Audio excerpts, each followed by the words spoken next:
Greetings and welcome back for another episode of the Visions webcast featuring Jane. This is part 4 in a series that we've been doing called Jane of the Concrete Jungle.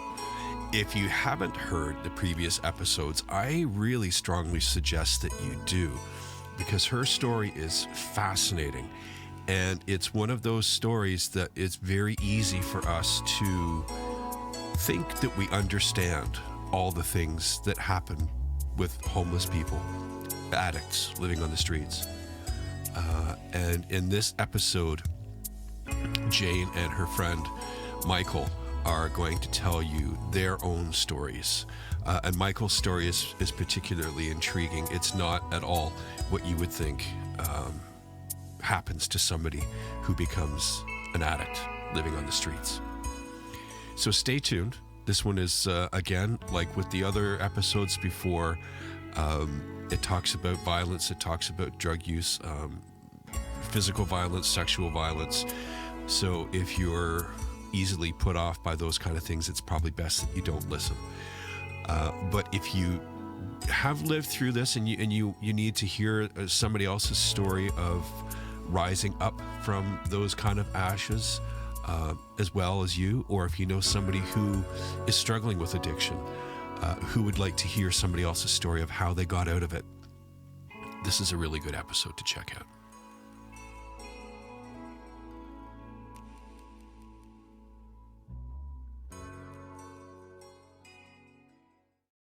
So before we pass the mic to Michael, what would you say, Jane, is the message you want people to get from that part of your story? Like what?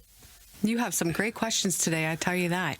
So my biggest message today would be that even though, the police association may not get the best rap, and you feel like they may have let you down, or a family member, friend down, who knows, what's important is that you get your story on record. You don't have to press charges right away if you're too scared to. It's okay. But if you have something on record, the statute of limitations for things like this there is no statute of limitations. That will stay on record for life. And if anything were to happen, God forbid, again, there's backup. You have it on record. Right. And I think that's the biggest takeaway for today, is to tell your story, even if nothing is done in that moment, because, people, they want things done right away. They want, answers right away. They want someone to go to jail right away. Yeah. Sometimes that doesn't happen because you become afraid right. of the outcome. And if you do it right away and not much time passes, then they're not going to say maybe you're not remembering it right. Exactly. Or maybe you were traumatized and your memories they messed up. re-questioned me about those two times I went to the police station. They asked me over and over again what happened that night. And I was 14, and I'm now in my late 40s telling the same exact story. Wow. When you go through a traumatic thing, you might black out some of it. Mm-hmm. That's normal. Or you leave your body, like we were talking about. Mm-hmm. But if you tell your story right away, go to a police station, it's taken on record. You don't have to press charges unless you are brave enough and courageous enough to. And not a lot of people are. And I understand that, nor do I judge anybody for that. But it's on record. Yeah. That's important, including for people, because I believe they should have a voice too. Yeah. So we'll circle over to Michael here. Sure. When we talked, I think it was maybe the second time I'd met you, we were talking about your shared past with Jane, mm-hmm. And you were mentioning using crack. And like I said before, it's like I didn't know anything about it.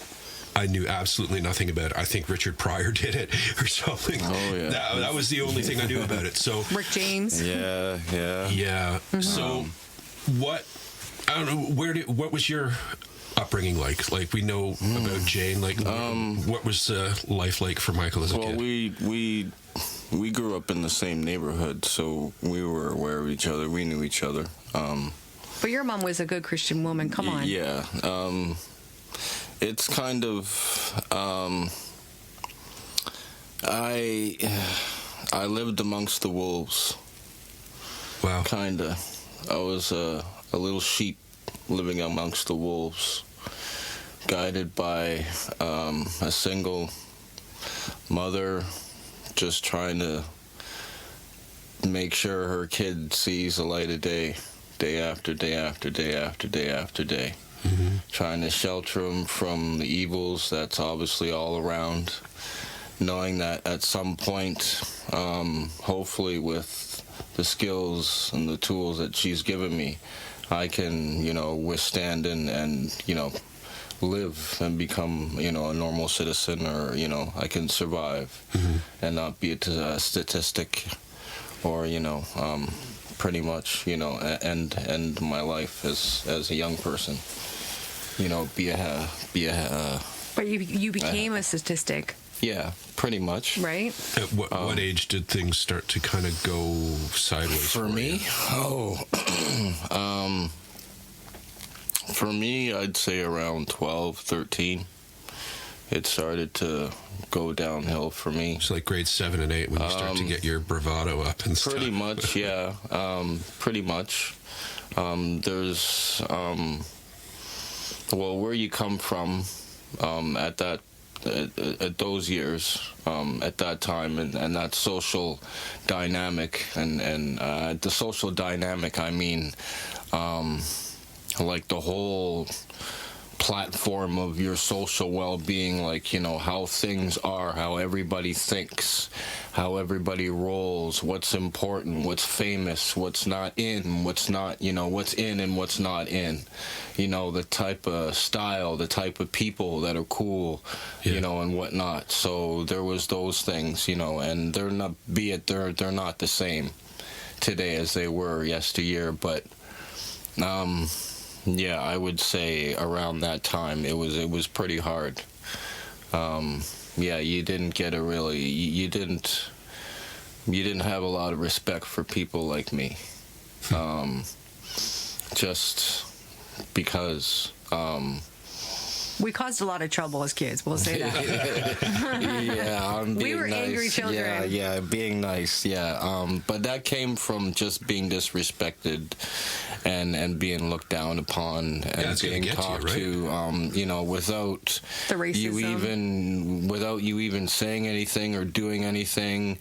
You could be just standing there or walking, to and from, or, whatever have you socially, doing what everybody else is doing, and then you're picked on, or you're ridiculed, or you're picked out, or, all of a sudden you got to deal with some unnecessary stuff that, you just find you got to deal with, and time after time you get numb to it, and you get an attitude, right? And then you notice that, other people from your neighborhood, they're coming together in a negative way, but to them it's a positive way, because now they got somebody who's see you've been through that crap too, so you stick with us, and it's kind of thing. I was watching YouTube stuff the other day, and they always throw things by you that they think you're going to be interested in, and it's interesting with like election seasons and stuff that go on.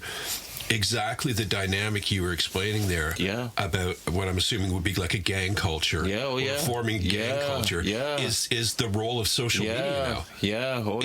If social media was around back then, these gangs would have formed on Facebook, man. And they would have been calling themselves, fuck Trudeau or whatever. Yeah. Oh yeah, man! It's in your neighborhood. It's in your schools. It's everywhere you go. If you were to go to camp, you'd have to experience the same thing. Well, who you run with, who you hanging with, who are your friends, if you were a loner, then if you were a loner, you were fucked. you were a target. You were a target. Bad, really bad. You better have some family members that like recognizable like people names. Don't like, or people are afraid of, or something. And so this is where something like a gang color or something would come in, or just it's like just different crews back then. Yeah, it's more just, so than gangs. It's it was just the way. It's just the way of inner city life. Yeah. So pretty much. How would Like, you identify one another then just by knowing by where Word on you the street. live Right. and how you like Gotcha. you like where they you would, live. they like would, so. they would say, remember, they would go, "Where are you from?" Yeah, like We're from the concrete jungle. Yeah, Where are you from? Yeah, We're from where- you yeah. know? And then they would leave you alone, or if they had yeah. beef with you, then they'd have attitude. Then okay, stay right there, and then they go and call someone. And if you weren't wise to, if you didn't know, okay, I'm in an area I shouldn't be, then like as soon as you got somebody who noticed, hey, you're from so and so, why are you here?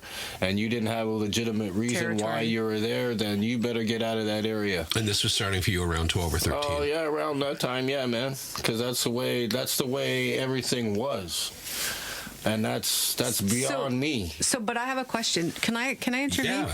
I have a question, Michael. So, Yeah. so like, we know almost everything about each other, but Yeah. there's some things I don't know about you. Like, my question is like, when did you start using crack and why? Oh, when did I start Yeah, using? like, was it a party? Was it like what? I started using Like you're- at 17. I went to camp. I went to a Bible camp, and I befriended a kid from outside of Ontario, and we clicked. And so the following year, I spent the summer down there. And then the following year, we touched base. So 2 years later, when I was 18, because I was going on 17, so 18 around that time, he had called me up and said he was living with his grandmother in the States. He wanted me to come down. So I ended up spending the summer there, and I got caught up. And at damn. one point, I had no idea. in order to come back, I had to do something. And upon going to this residence, I was made to partake at gunpoint. And yeah. You were forced to. Your first time doing crack was being forced at gunpoint. Oh, my freaking God. And then so that was solidified that I was okay. And Hazing ritual. yeah, Absolutely. I had made fun of, and I was, it wasn't good for me. So these were we're in Canada, and you're Yeah. doing this in the States. It's Yeah. like they were. What did they think they were doing? Expanding their territory back up here. Well, no, it was basically, okay, we got this guy who's like, he's expendable. You get him to do it, that way none of us will get in any trouble, right? So, And how long did it go on for you then? well, I was there for the summer. Right. So at that point, I was hanging out on my friend. I was hanging out and staying with my friend at his grandmother's and hanging out. And so I had, brought my passport and that. And then after a while, they kept it.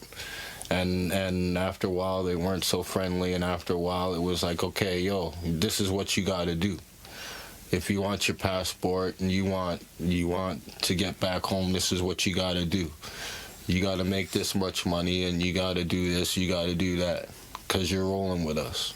And you've been hanging out, and you've been sleeping, and we've been giving you money, and we've been Feeding you. been feeding They got you you, and indebted. so, you ain't leaving this is how it is, right? You're leaving on our terms. Yeah. That's real life, though. That's what happens. That's what happens to a lot of people. So They get treated good, and they're forced That's what I into had to it. do, and when I came up, I had problems when I came back home. Addiction. Yeah, Yeah. a little bit, yeah, and then it got worse. Did they make you a mule? No, okay. I just I had one big deal to deal with, Yeah, yeah. and this guy was off the chains and Yeah. very paranoid, and yeah, man, he wasn't a nice dude. I bet not. Sorry, I had to go. I'm sorry you had to go through that, Michael. So that's that. And then when after a while, I came home and sort of slid out of that, but not really. And after a while, family members and friends were noticing, And then a really bad point came to where my personal life with children and the whole bit came to a very bad crash. And children were taken into care, and you know, I was thrown into to prison and the whole thing, and a lot of lies were told, and I had to go through a lot of unnecessary treatment, and at the same time a lot of soul searching, and then I was basically faced with a dilemma. It's either you let this thing eat you up and you just succumb to the dark side of life, or you utilize, you know, your friends and family, and you do what you got to do for your children and those who love you. So that's what I did. Amen. Wow. Amen, brother. And at this point, I'm a single parent with raising 3 kids. I'm so proud of you. I'm just so proud of you, because I say, like, through the decades, you know, we saw each other's, you know, tripping over our feet. We saw each other in good times and sad times, you know.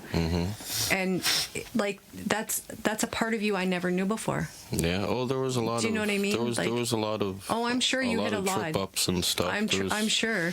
But you know, like, thank you for sharing. Like, I really feel honored by you sharing with us today. Thank you so much. And I, you know, when you said, Jane, that, you know, you came from a good Christian household.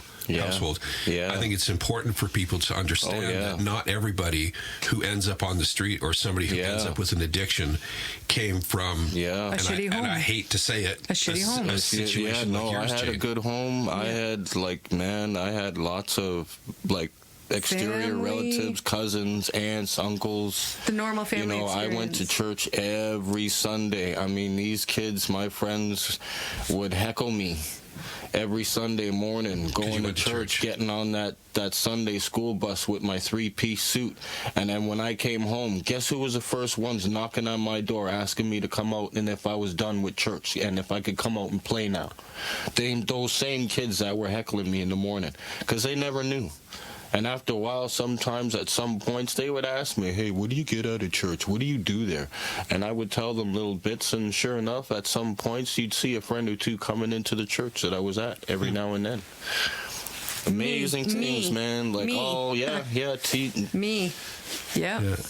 It's one of those things that I think even if somebody is not, you know, daily religious, not a practicing religious person, there's always something in the back of our minds that lets you know that there's something right about it. It might not be something you can agree with or get behind 100%. It might not be something you can dedicate your life to, but there's a rightness to it. And I think we need something to believe in that's positive. There's something there. There's something there. And that's like faith, you know? There's something there. 100%. Somebody said to me the other day, we were talking in the grocery store, and I was hearing the story of one of her long stories about her late husband.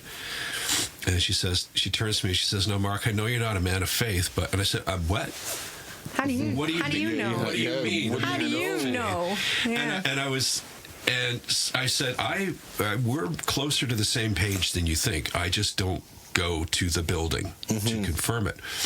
And I started thinking about it the other day, and it's like, if you think about what faith is, it's like a belief in something that you can't prove. You can't touch it. You can't show it to somebody. You can't smell it or taste it or feel it on your body in any way, but it's something inside of you. It resonates inside. And it's like that's enough for some people. But the thing for me is there's other aspects of things that have happened that are well beyond my understanding to be there. Could you tell us in like 3 sentences or less, like, how did you get through? What can you tell the people what to do to avoid a situation like that? Well, first of all, you got to cut off your ill contacts. Those misery loves company.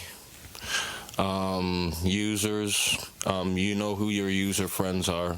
You got to cut them off. Numbers, names, stop going to areas. You don't necessarily have to search for a new area to go to, but give yourself some alone time. Give yourself some educational time. And give your family members some of those family members that you know you've neglected in the back of your mind and in the back of your heart, that you know I should be spending a little bit of time with this one, and the ones that truly love you. Family first off. If you don't have any, those close friends that you consider family, that you haven't seen in a long time, that you know love you through thick and thin. You just haven't been strong enough to reach out to them. Again, that was the first time I heard the story about you. Thank you for sharing. Well, so we're going to be wrapping up this particular episode. Jane, any final thoughts? When you said wrap it up, Michael, in 3 to 4 sentences? Mm-hmm. I know I've asked you and you've already told me twice. No, that's okay. Don't be afraid to reach out, but let's leave it on that note. What would be that final message? What did you... Don't be afraid to reach out. Put it on record. Make sure something is on record. No matter, again, I mean, mine went through how many decades before my story was able to be validated. Mm-hmm. Truly validated. And it turns out that guy was already arrested before for the same things. Wow. So, whether it's your mom's boyfriend, your dad's girl, whoever it is, wherever it happens, make a report on it. No matter how late in life you think it is, make a report, have it on record. You might be surprised to find out that that person's been doing it a while. And if you speak out, it might stop someone else from getting hurt. So that's the second point. And my third point is always put one foot in front of the other and just keep going. So do you feel vindicated? I feel validated in a lot of ways. I've caught the latest news, I'll tell you really quick before we wrap up, that my birth mother is not well. She was served with the court papers and apparently lost her fucking mind. Do I feel good about that? No, because she went through a rough life, and she has her story, I'm sure, as to why she started using drugs and drinking. So it's not revenge you're looking for. Yeah, I'm not looking for revenge. No. I was looking for validation. I wanted someone to believe my fucking stories and to believe what actually happened and to believe within myself that what I was remembering or dreaming or whatever, having night terrors, that it was all real. I needed to make sure, I started the investigation first before I even approached a lawyer to see if it was even real, because it was so far reserved. I was so far from it by the time I spoke. Speak up as soon as you can, guys. Well, I learned a lot today. Well, good. That's awesome. So I think that next time we get together, we'll shoot the breeze in between now and then, and we'll think about some maybe stuff to talk about what even if the now. Listeners have questions. Absolutely. Maybe Absolutely. Like, if they have any questions, please comment, ask questions. If you want us to talk, or you want me or Michael to talk about anything, we're wide open books at this point, so catch us while you can. And that's the cool thing about this kind of format. You can just comment anonymously even. Yep, and anonymously. Just say, hey, I need to hear your words on this, and we can make that happen. For sure. I think that's a great idea. Thank you, guys. Thanks for having us. No worries. Thank you.